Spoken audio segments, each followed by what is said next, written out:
welcome to Mavesta Live mfethu. Shuthi namuhla si-interview abantu. Namuhla sihlelina nayo indoda izoyichaza ukuthi ubani, isukaphi, iyaphi, ifisani ngempilo. Akusiyo into etheni ngaleyo ndlela. And ngicela before ubuke usubscribe, ulike bese uyakhomenta. Yeah, kusho ukuthi bafu uyaphila. Hayi ngiyaphila singezwa nini? Hayi siyaphila thina mfethu. Yeah. Ukhuluma noMavesta mfethu, ngizamile ukukuthola ocingweni. Njengoba ucelile ukuzo-interviewa nawe njengabo bonke abantu. Mfethu ubani igama? Cela uqala ubingelele namba ababukeli emakhaya. Sanibona babukeli.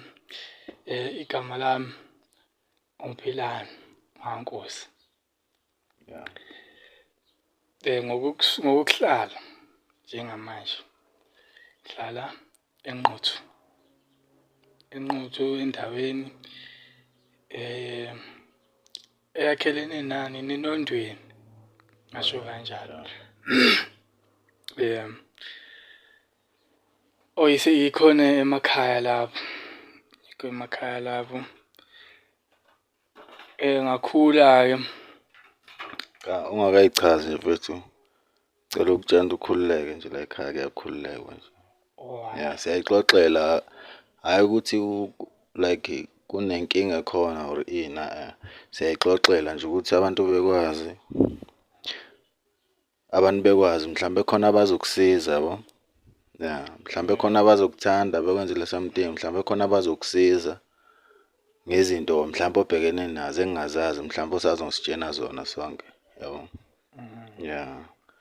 Indawo usuka kuthi usuke eNondweni, eNquthu eNondweni. Yeah. Okay. So ukusuka manje ufisa ukuyibona ukuphi mfowethu? Kusuka manje. Kusuka manje. Ngifisa ukuyibona nami ngumuntu. Umuntu nje onento zakhe yabo. Umuntu okwazi ukuyiphilisa anakekela umndeni wakhe nendawo ahlala kuyo ngoba ayikho yona yinhle. Yeah. Ayikho yona yinhle. Kodwa nje indawo nje kuyahlaleka. Kodwa bengingathanda ukuthi mhlambe ilungiseke nayo. Ngibe ingxenye yalabantu abayilungisayo. Because iyona ndawo engikhulele kuyo. Ngifisa ukuthi ibonakale nami ukuthi kuyaphileka kule ndawo. Okay. Uqedile esikoleni? Yebo, esikoleni ngiqedile. Yeah. Ngeke ngizokuthiwa isikole asiqedwe. Ufikile evarsity noma uqede nje njengawo wonke umuntu, njengabo bonke abantu abaningi ka grade 12 ngoba phela baye bethi uma befika grade 12 abantu bese bethi baqedile bezofuna umsebenzi eGoli. Ngasho ngithi njengabo laba abantu laba abafike ka matric. Nami ngifike lapho. Yeah. Okay. Uyaphuza utshwala mfo. Ngeke ngisho ukuthi angiphuzi, ngeke ngisho futhi ukuthi ngiyaphuza. Kuyenzeka. Kuyenzeka nje. Phinde kungenzeki. Angisuye lo. Okay. Lo. Okay. Yeah. Umuntu unaye onihlekisana naye. Okwamanje ngeke ngisho ukuthi nginomuntu, umuntu nje impela esengithi. Yeah. Usabamba nje la. Ubizwa khona. Okay. Siyikho lo. Okay. Basekhona nabazali ekhaya noma ulapha eGoli. Ake ngithi nje basekhona nabazali ekhaya. Khona yena kodwa umama kahle. Yeah. Yebo, ukhona umama. Umzali okhona. Bese ke kuba ke ama siblings wakhe osisi yabo nogogo khona ke nogogo. Yeah, nomalume nje. Bona abantu engathi bakhona. Okay. Ngeke ngizwe ngathi umuntu uma emndenini kuhlale kube ney'nkinga ey'ningi. Wena la osuka khona kusase-right kuhamba kahle. Zikhona zona kodwa nje hhayi ukuthi angikakayinaki yabo. Okay. Ngoba Zisenga-adjust-eka. yeah zona zibukeka kanjalo. Kodwa akusiyo into engigxila kuyo kakhulu because angikabi lo muntu abologxila kakhulu ey'nkingeni zomndeni kanje because bakhona abasengaphezulu. Alright. Yeah.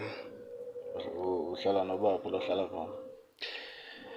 Angihlala khona njengamanje noma khona ekhaya.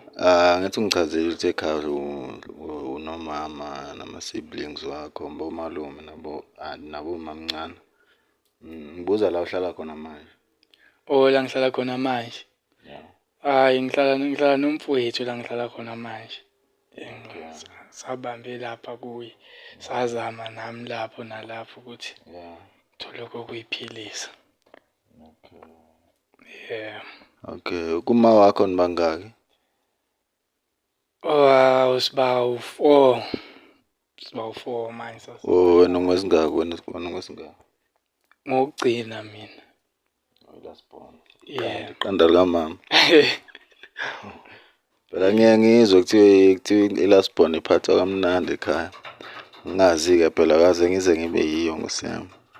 Mhlampe ungasichazela ukuthi ama-last born aphathwa kanjani. Yeah, ngikwazi lokho mina.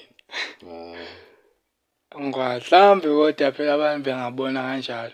Yeah.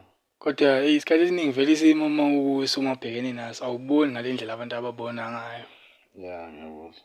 Mhlawumbe abantu babona engazi ukuthi othumba aphathwa kahle. Kodwa phela mhlawumbe sihlukene. Yabo. Noma kuhluka indawo esiqhamuka kuzo ukuthi uphuma emndenini onjani. Yeah, ngiyakuzwa. So la eGoli uthe uhlala nobhuti wakho? Yeah, ngihlala nomfowethu. Okay. Omdala. Okay, ngiyakuzwa mfethu. Ake siyibambe la kwamanje ke siyophuza amanzi sobuya. Siqede.